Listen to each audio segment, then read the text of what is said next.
हमारे रहते आप बेरोजगार क्यों हैं? सरकारी नौकरी की सबसे अच्छी तैयारी, सबसे अच्छे अध्यापक, सबसे कम फीस, हरियाणा का नंबर 1 कोचिंग सेंटर ICS। अभी निर्णय लिया है कि ये 2 लाख की बजाय इस लिमिट को हम 5 लाख रुपया कर रहे हैं और 5 लाख रुपए तक के काम वो कोटेशन के आधार पर करेंगे। 5 लाख से ऊपर के काम सभी ई टेंडरिंग से होंगे। मानदेय हम देते हैं, उस मानदेय को बढ़ाया जाए तो हमने उसको भी अप्रैल से जो मानदेय उनको मिलेगा अब आगे 3,000 रुपए से बढ़ाकर सरपंच के लिए 5,000 रुपया किया है और जो पंच है उसका मानदेय 1,000 से बढ़ा के 1,600 रुपया किया है और इसको डीए रेट से जोड़ दिया है। मित्रों, आज के इस बातचीत में मुख्य विषय है जो ग्रामीण क्षेत्र के अंदर अपना जो पंचायती राज सिस्टम है, उस पंचायती राज सिस्टम के बारे में कुछ जो भ्रांतियां हैं या कई तरह के विषय चले पिछले दिनों में, केवल उसको स्पष्ट करने के लिए और आपके सामने विषय में रख रहा हूं। आपको कोई बात उसमें लगती है तो जरूर बाद में पूछ लें। पहली बात तो है कि जो पंचायती राज सिस्टम है ये 3 टियर सिस्टम है और 3 टियर सिस्टम में जिला परिषदें, पंचायत समितियां और ग्राम पंचायतें। कहीं एक मैसेज ये जाता है कि पंचायती राज में केवल पंचायतें ही आती हैं और पंचायतों में भी केवल सरपंच राज जो होता है वही होता है। तो पहली बात तो ये 3 टियर है। दूसरा, ये सरपंच राज के बजाय पंचायती राज, इस पर चलने का एक सिस्टम, क्योंकि हम इनको अधिक से अधिक ताकतें नीचे ग्राउंड लेवल पर दें, उसके लिए पिछले कुछ सालों से लगातार प्रयत्न कर रहे हैं। जैसा इंटर डिस्ट्रिक्ट काउंसिल के माध्यम से, जिला परिषद के सीओज के माध्यम से, सीओज की नियुक्ति भी हमने आकर की थी, पहले कोई सीओज की नियुक्ति नहीं होती थी, अब सीओज को भी लगाया गया है और जिला परिषदों को उनको अलग से इंजीनियरिंग डिपार्टमेंट भी उनके लिए खड़ा किया जा रहा है, उनकी कैपेसिटी बिल्डिंग भी कराई जा रही है। सबसे पहले तो इसमें हमने पिछले दिनों में सीओज और जिला परिषद के चेयरमैन, इनकी बुला करके दिन भर एक मीटिंग की थी और उसमें कुछ बातें और हमने आगे बढ़ाई है और उसमें जो चीज दोनों बार सरपंचों के साथ और जिला परिषद के साथ जो लागू होती हैं, कुछ तो वो बता रहा हूं मैं और कुछ जो है अलग अलग से भी इनका उल्लेख करूंगा। जैसे एक तो जब से चुनाव हुआ लगभग 1 क्वार्टर का समय शेष था, क्योंकि नवंबर में शायद चुनाव हुए थे, दिसंबर आते आते इनका ओथ हुई थी, तो जनवरी से लेकर और मार्च तक ही काम के समय बचते थे। फिर भी हमने जो एसएफसी का लास्ट क्वार्टर का पैसा है उससे भी ज्यादा पैसा, कुल 1100 करोड़ रुपया इनको एलोकेट किया था तीनों को, जिसमें जिला परिषदों का 110 करोड़ रुपए था और पंचायत समिति का 165 करोड़ रुपया और पंचायतों का 850 करोड़ रुपया। तो ऐसा ये 1100 करोड़ रुपए की राशि हमने भेजी थी। इस राशि को एसएनए अकाउंट उसके अंदर जमा कराया गया था। एसएनए अकाउंट एक ज्वाइंट अकाउंट होता है और उस ज्वाइंट अकाउंट में से ही और ये लोग अपने अपने काम के हिसाब से उसमें से पैसा ये निकाल सकते हैं। जो काम हो जाएंगे या जिनके टेंडर हो जाएंगे उसका पैसा उसमें रिजर्व हो जाता है। और उसमें जिला परिषदों को हमने कई जो उस दिन निर्णय किए हैं, पहला तो हर जिला परिषद का अलग से अपना कार्यालय होगा, 22 के 22।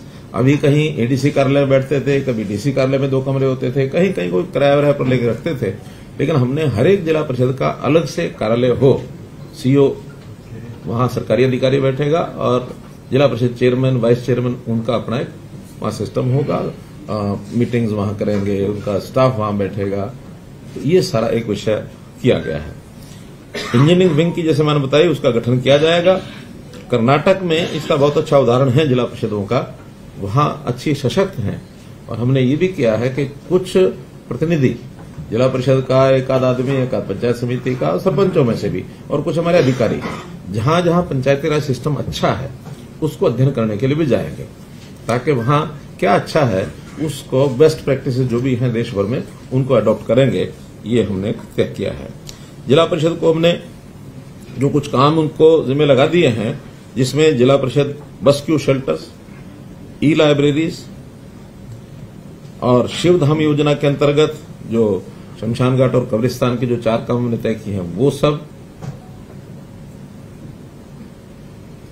इसी प्रकार से खेत खलियान योजना के अंतर्गत जो 5 क्रम के रास्ते हैं उनको भी अब जिला परिषद ही पक्का करेंगी पहले अब ये 5 क्रम के जो रास्ते थे, 5 क्रम के तो हैं मार्केटिंग बोर्ड के, 4 क्रम या इससे नीचे के ये जिला परिषद करेंगी। और मार्केटिंग बोर्ड की जो सड़कें हैं उनकी मेंटेनेंस, रिपेयर ये जिला परिषद करेंगी।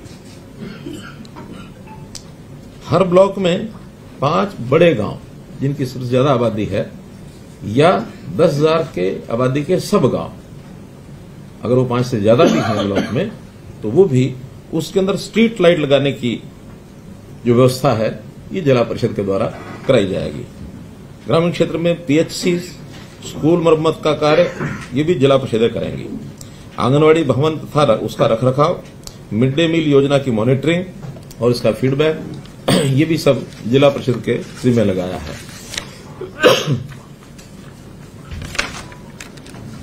स्वच्छता अभियान के अंतर्गत भी जैसे शहरों में म्यूनिसिपैलिटीज कराती हैं, वैसे जिला परिषद घर घर कूड़ा एकत्र करने की प्रक्रिया वो भी उनके माध्यम से शुरू कराई जाएगी। सॉलिड वेस्ट मैनेजमेंट के तहत बायोडिग्रेडेबल, नॉन बायोडिग्रेडेबल कूड़े को जो अलग अलग उसका निष्पादन करना है, सेग्रीगेशन करना है, वो भी उनके द्वारा कराया जाएगा। इस प्रकार से ग्रामीण क्षेत्र में जो स्वच्छता व्यवस्था का जो बड़ा काम है ये जिला परिषदों के माध्यम से और इसको इनिशिएट किया जाएगा। और अब हम हर महीने में जिला परिषद के जो सीईओज हैं और चेयरमैन हैं उनकी मीटिंग अलग अलग से होगी और हर 3 महीने में एक ज्वाइंट मीटिंग इनकी हुआ करेगी ताकि इनके काम का एक मूल्यांकन ये समय समय पर लगातार हम करते रहें। क्योंकि हम चाहते हैं कि जो काम अभी तक यानी प्रदेश सरकारों के डिपार्टमेंट्स के माध्यम से ही इनिशिएट किए जाते थे, लेकिन इकाइयां बहुत हैं, 6,220 पंचायतें हैं, 150 के लगभग ब्लॉक्स हैं, 22 हमारी जिला परिषद हैं, तो इतने बड़े इकाइयों के काम को डिसेंट्रलाइज करके जितना ज्यादा कराएंगे उतना सेवाओं का लाभ जनता को अधिक मिलेगा। इसी प्रकार एक हमारी पंचायत समिति को लेकर के भी अलग से बैठक होनी है, उनको भी कुछ काम जो हमने विचाराधीन है लेकिन फाइनल करेंगे तो आपको बताएंगे। अभी तो सरपंचेस, क्योंकि सरपंचों का जब चुनाव हुआ उस समय भी कुछ बातें हमने घोषित की थी। एक विचार ऐसा इस बार बना था कि ये सारे काम जनता के जो लिए काम किए जाते हैं उनको अधिक से अधिक पारदर्शी बनाना और जो काम ठीक न करे उसको जवाबदेह बनाना, इसका भी हमने एक अभियान लिया है। जितना पैसा हम भेजेंगे, अब चूंकि टेक्नोलॉजी का जमाना आ गया है तो टेक्नोलॉजी से हर चीज को मॉनिटर भी किया जा सकता है। वो समय अब खत्म हो गया कि जब कोई प्रधानमंत्री भी ये कहता था कि 1 रुपया ऊपर से भेजा जाता, नीचे 15 ही पैसे पहुंचते हैं।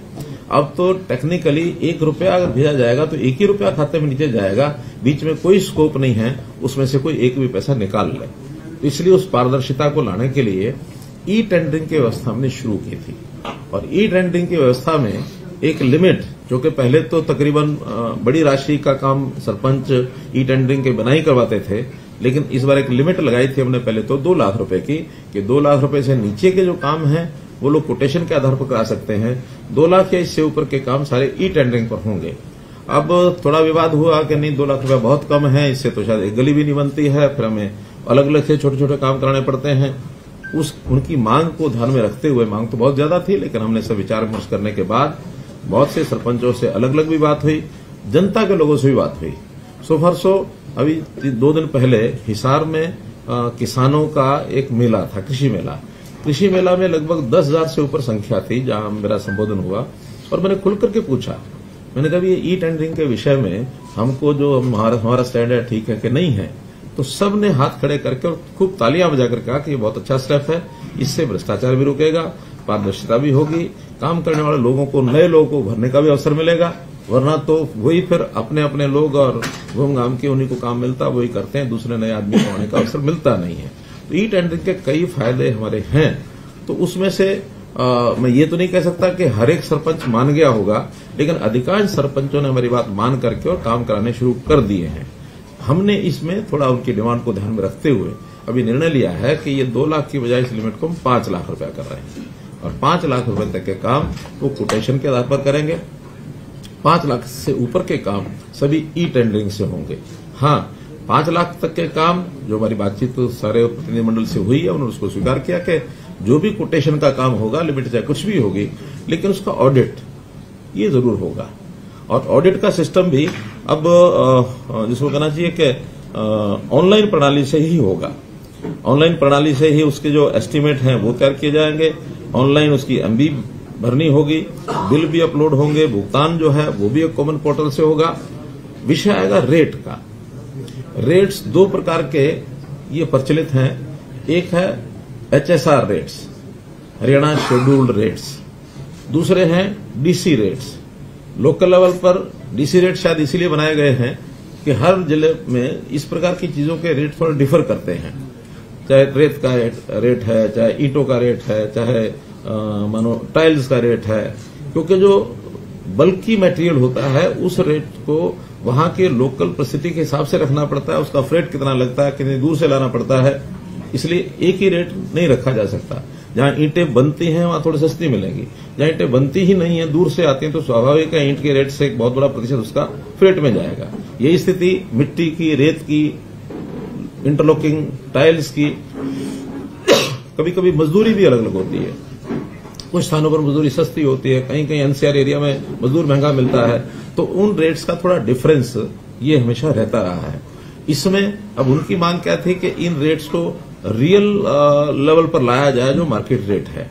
हमने निर्णय करके उनको बता दिया है कि कुछ आइटम्स, खास करके जैसे इंटरलॉकिंग आइटम्स हैं या ईंटें हैं, जो एक स्टैंडर्ड कुछ तय किया जा सकता है उसका, इसका रेट कंट्रैक्ट करेंगे हर जिले का। ब्लॉक का है, जिले का सर? जिले का है सर। जैसे ब्लॉक लेवल पे अगर कोई वेरिएशन आती है तो कैप्चर करते हैं, बट ये डीसी रेट जो ब्लॉक लेवल पे करते हैं, इंटरलॉकिंग का जो रेट कॉन्ट्रैक्ट करेंगे वो डिस्ट्रिक्ट लेवल पर ही रेट कॉन्ट्रैक्ट होगा। उस रेट से सस्ता कोई लेना चाहे लेके लगा सकता है। क्वालिटी जो तय होगी, उसका पैरामीटर तय होगा, वही ली जाएगी। लेकिन अगर कोई व्यक्ति किसी व्यक्ति से कुछ नेगोशिएशन करके सस्ता भी लेना चाहता तो ले सकता है, लेकिन मैक्सिमम रेट वही होगा जो रेट कॉन्ट्रैक्ट होगा। रेट कॉन्ट्रैक्ट में जो पार्टीज टेंडर करेंगी, जो उसमें पार्टिसिपेट करेंगी और रेट मैचिंग जो करेंगी L1 को, उनको सबको सप्लाई करने का अवसर दिया जाएगा। किसी से भी मटेरियल जो है वो लिया जा सकता है। फिर इसकी जो गुणवत्ता की जांच करने के लिए सोशल ऑडिट सिस्टम, इसको हम स्थापित कर रहे हैं। अगले 6 महीने के अंदर इसका विधिवत एक सिस्टम बन जाएगा। वही गांव के प्रमुख लोगों की टीम बनेगी, वही उसका ऑडिट करेंगी, जिसके अंदर कुछ रिटायर्ड लोग होंगे, कुछ पूर्व जनप्रतिनिधि होंगे, जो एक सहमति के आधार पर ग्राम सभा को भी बताया जाएगा। उसमें भी अगर कोई गलत आदमी आया तो उसको बाहर करके ग्राम सभा की जो बैठक है उसके अंदर उसको सैंक्शन कराएंगे। ये आपकी यहाँ की सोशल ऑडिट टीम है। वैसे सोशल ऑडिट के माध्यम से भी जांच की जाएगी। और एक हमने क्वालिटी एश्योरेंस अथॉरिटी ये बनाने का भी शुरू कर दिया है, बहुत जल्दी नोटिफाई हो जाएगी। छोटे बड़े प्रदेश में जो भी काम है, सबकी क्वालिटी को एक प्रकार से उसको सुनिश्चित करने के लिए ये जो क्वालिटी असेसमेंट अथॉरिटी होगी, ये अपना मैकेनिज्म खड़ा करेंगे। कहीं भी चलते हुए काम में भी वो चेक करेंगे। चलते हुए काम के बाद, यानी पूरा होने के बाद भी शिकायत मिलती है तो ये क्वालिटी एश्योरेंस अथॉरिटी उसकी जांच करेगी। नहीं, ये तो सबके लिए, पूरे प्रदेश में क्वालिटी एश्योरेंस अथॉरिटी हर सिविल वर्क के लिए, वो पंचायती पर भी लागू होगा, बाकी भी लागू होगा। और ये जो 5 लाख रुपए की राशि की लिमिट बनाई है नेगोशिएशन की, इसमें चाहे वो 5 लाख या 5 लाख से कम के काम हो, क्योंकि जरूरी नहीं कि हर काम 5 लाख का होगा, 2 लाख के भी होंगे, 3 के भी हो, 1 का भी होगा। तो ऐसे कोटेशन के आधारित कुल जो काम है उसकी मैक्सिमम लिमिट तो 25 लाख है बड़ी पंचायतों के लिए, लेकिन जो छोटी पंचायतें हैं उसका 1/3 से ज्यादा ये उसमें से नहीं करा पाएंगे। मानो कुल मिलाकर के है ही 50 लाख रुपया किसी पंचायत के पास, तो 17 लाख रुपए के काम वो उसमें से कोटेशन पर करा पाएंगे, बाकी काम ई टेंडरिंग से ही कराएंगे।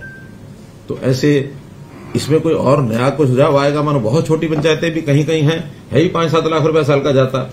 मानो 1000 की आबादी होगी तो उसमें 1000 की आबादी में 2000 के हिसाब से कितना हुआ, 20 लाख। हाँ, तो 1000 की आबादी में 20 ही लाख रुपया जाएगा।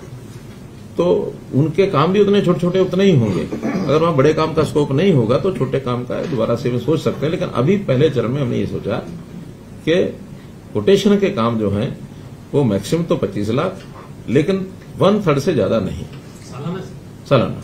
मतलब 75 लाख है तो 25 बन गया, अगर 20 है तो फिर वो 7 की 7। अगर 75 लाख से ऊपर भी किसी गांव का अलॉटमेंट है तो 25 लाख का काम करा सकता है।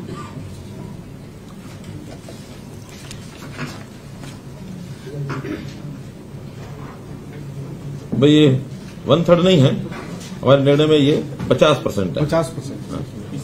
50 यानी 50%। 50 और 25 आप बताइए, 50%। तो 20 का 10 कर सकते हैं। हाँ, 20 का 10 कर सकते हैं, 50 का 25 कर सकते हैं। Whichever is lower, sir. Whichever is lower। whichever lower यानी अगर मान लो 1/3 के हिसाब से 30 होता तो 10 कर सकते हैं, लेकिन 50 होता तो 15 कर सकते हैं। थोड़ा लिमिट बढ़ जाती है इससे। 50% हो गया। हाँ, 50%। काम दोनों प्रकार के हैं, कुछ ई टेंडरिंग से होंगे, कुछ कोटेशन से होंगे। ई टेंडरिंग के जो काम होंगे उसकी क्वालिटी, उसका बाकी सब कोई भी शिकायत आएगी, उसकी क्वांटिटी क्वालिटी में किसी प्रकार की, उसकी जिम्मेवारी अधिकारी की होगी, जो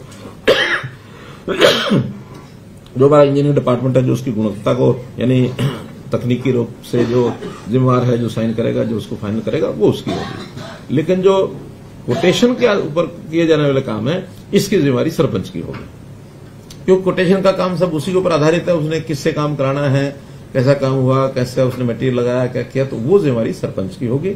इसलिए अब सोचना सरपंच ने और पंचायत ने है कि हम अपने इस काम को कोटेशन के आधार पर भी कराएं या ई टेंडरिंग में ही जाएं, जैसा उनको ठीक लगेगा। यानी जो मिनिमम 25 लाख वाला काम 6 लाख से नीचे या 50% वाला, उसमें भी अगर उनको लगता है कि हमें काम सेफली होने में दिक्कत नहीं आ रही तो करें।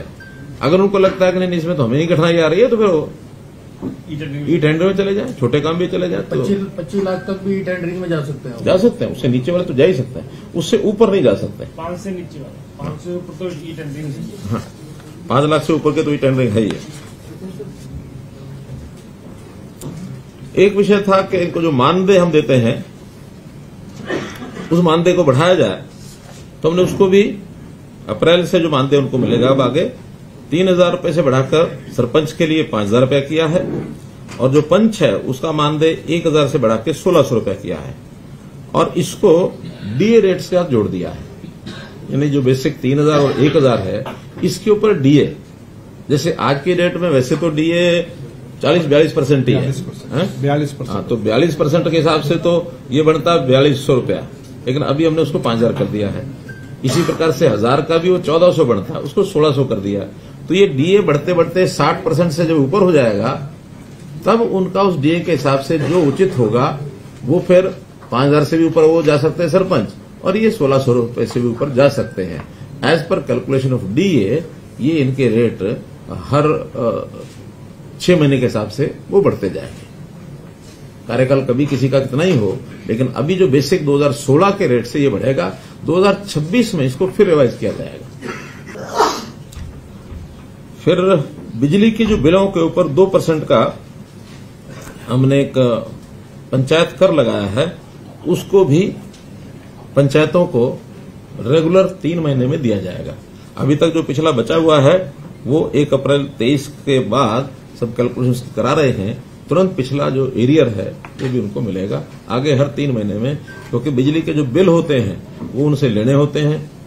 पंचायत घर का बिल है, कोई ट्यूबवेल का बिल है, कोई स्ट्रीट लाइट का बिल है, जो भी है ये सारे पंचायत से लेने होते हैं, और जो उनके एरिया में जितना भी बिल बनता है एग्रीकल्चर को छोड़कर, उसका 2% उनको देना होता है, उनका दे होता है उनकी तरफ। तो कम ज्यादा होगा वो हर 3 महीने उसके यूनिट विलेज लेवल है। हाँ, विलेज यानी ग्राम पंचायत है, विलेज नहीं, विलेज बल्कि कई बार अलग इकाई होती है। और इसी प्रकार से जो स्टाम्प ड्यूटी है, संपत्ति पर जो बिक्री है, उसके ऊपर भी 1% पैसा पंचायतों को ये हर महीने उनको जो है क्रेडिट कर दिया जाएगा, जो उस एरिया की जमीन बिकती है। तो गांव रूरल की, शहर का वो अर्बन लोकल बॉडीज को जाता है। रूरल का 2% होता है, 1% पंचायतों को, आधा % पंचायत समिति को, आधा % जिला परिषद को, 2% पूरा उनको जाएगा। अभी जो इस वर्ष का इस जो एक बार हमने 1100 करोड़ रुपया दिया है, चूंकि हमने कहा था कि 1100 करोड़ रुपए को सब 31 मार्च तक अपना पूरा खर्च कर लें, पूरा उनका अधिकार है, लेकिन बहुत सी पंचायतों ने खर्च नहीं किया है। आज भी उनसे निवेदन यही है कि वो इस पैसे का जितनी प्रस्ताव पारित हो गए हैं या करवा रहे हैं, उसके टेंडर्स वो अपलोड कर दें, यानी पब्लिश कर दें। जिस दिन पब्लिश कर देंगे, जो भी टेंडर होगा उसका जो एस्टीमेट होगा उतनी राशि उनकी ब्लॉक हो जाएगी उसमें।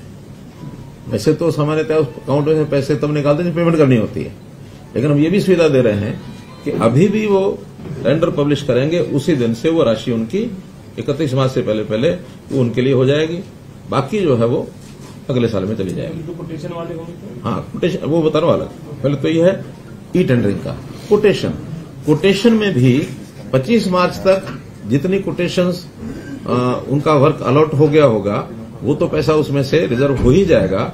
इसके अलावा भी 25 मार्च के बाद भी हम उसके लिए 2 श्रेणियां बना रहे हैं।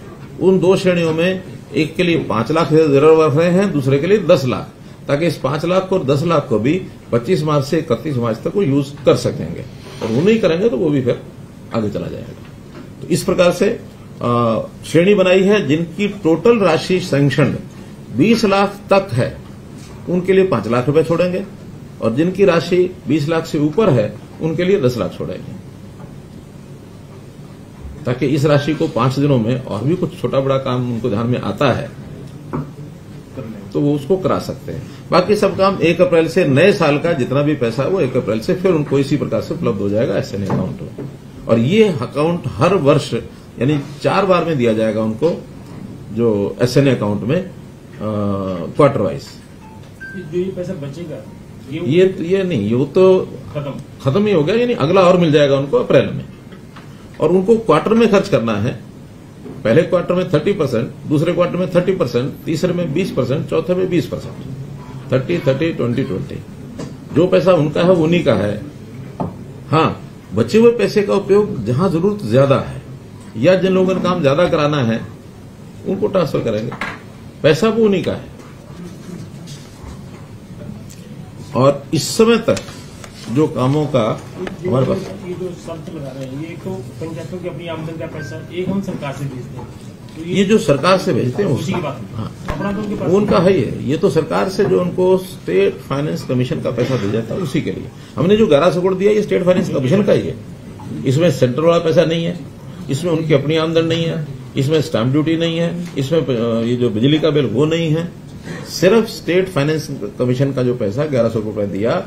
अगले साल का टोटल जो बनेगा वो अभी बजट में तय हो जाएगा कि कितना हमने देना है, उसका 30-30-20-20। और उसमें भी पहला काम हम ये करते हैं कि जो कमिटेड एक्सपेंसेस होते हैं उस पैसे में से सबसे पहले वो निकाल सकते हैं।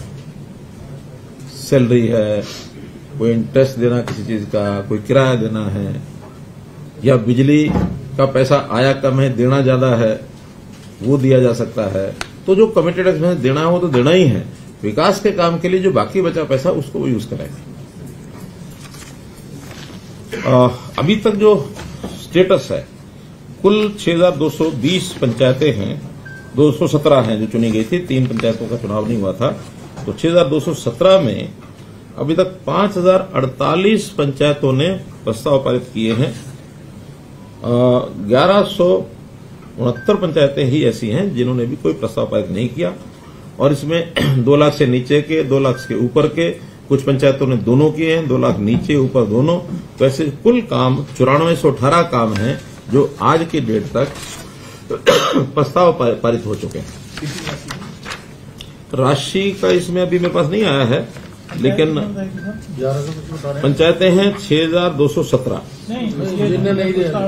जिन्होंने प्रस्ताव डाले 5048। सर, इसकी एस्टिमेट बनती है प्रस्ताव के बाद? हाँ, पहले प्रस्ताव पास होता है, फिर उसका एस्टिमेट बनता है, एस्टिमेट के बाद फिर एडमिनिस्ट्रेटिव अप्रूवल होता है। अब तो 1500 ही बच गई, मतलब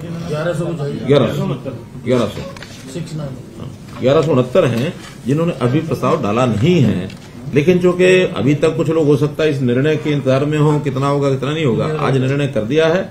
अब इसके बाद भी अभी 14 दिन का समय और 15 दिन का समय शेष है। आज 15 तारीख ही है, 15 है, तो आज 16 दिन अभी शेष हैं। इसमें भी ये लोग डाल सकते हैं, तो इसके लिए इनका आह्वान है कि इसको डालना ही चाहिए। तो इस प्रकार से ये सारा विषय हुआ है।